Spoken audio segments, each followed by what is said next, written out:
All right, these properties can also be applied to variables. So let's write this table down. When n is odd, it's going to look like this. So you'll have n. We're talking about variables this time. So instead of us having a under the radical, we're talking about a variable. So I'm going to use x. When n is odd, your answer will always be x. And I will show you why.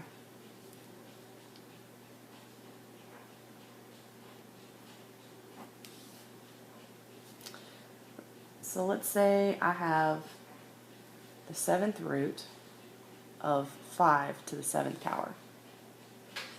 If you put that in your calculator, the 7th root and the 7 will cancel out. That's like saying, what is the square root of 2 squared? These guys will cancel out.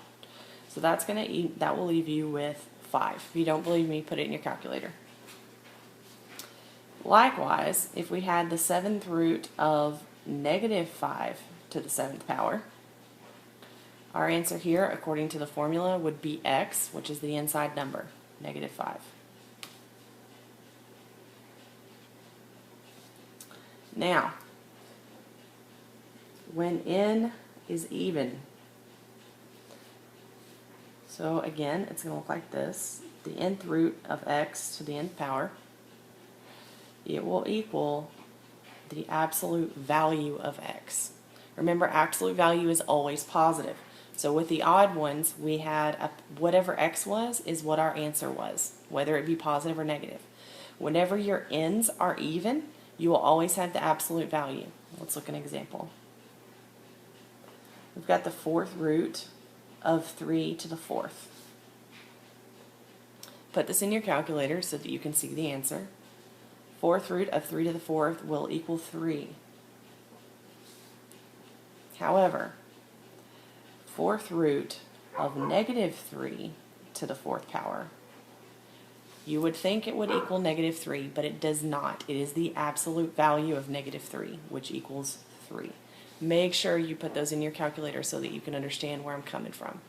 The reason for this is a negative number raised to an even power is always going to be positive. Negative 3 squared will give me positive 9. Same thing, if anytime it's raised to an even power, it's going to turn out to be positive. So all of your answers in this case will be absolute value. They will be positive. Now, this only works whenever your index and your exponent are exactly the same. If they're different, it doesn't matter. If they are exactly the same, these rules apply. All right, simplifying.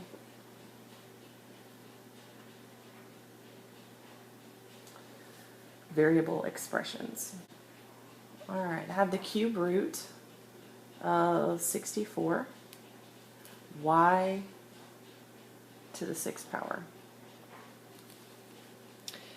Cube root of 64, y to the 6th power. All right, so now we're not only breaking down numbers, we're adding variables in there. Let me show you how it works.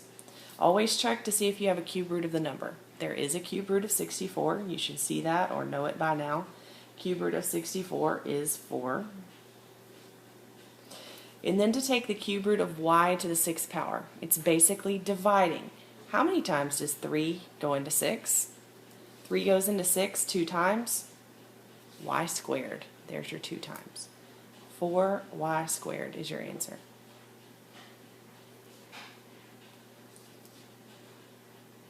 Example 6.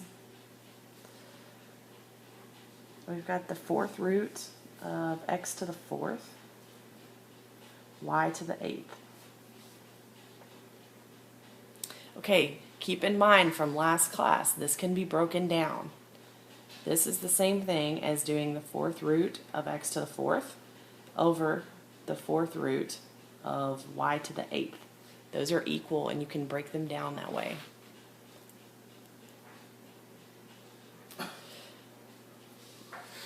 Okay, we have the index and the exponents match here, and they're even, so we're looking right here. Your answer is going to be the absolute value of x. Basically, The 4's cancel out, and you're left with the absolute value of x. Now the bottom portion, the 4th root of y to the 8th. Again, it's basically dividing. How many times does 4 go into 8? 2 times. Your answer is y squared. So the final answer is the absolute value of x over y squared.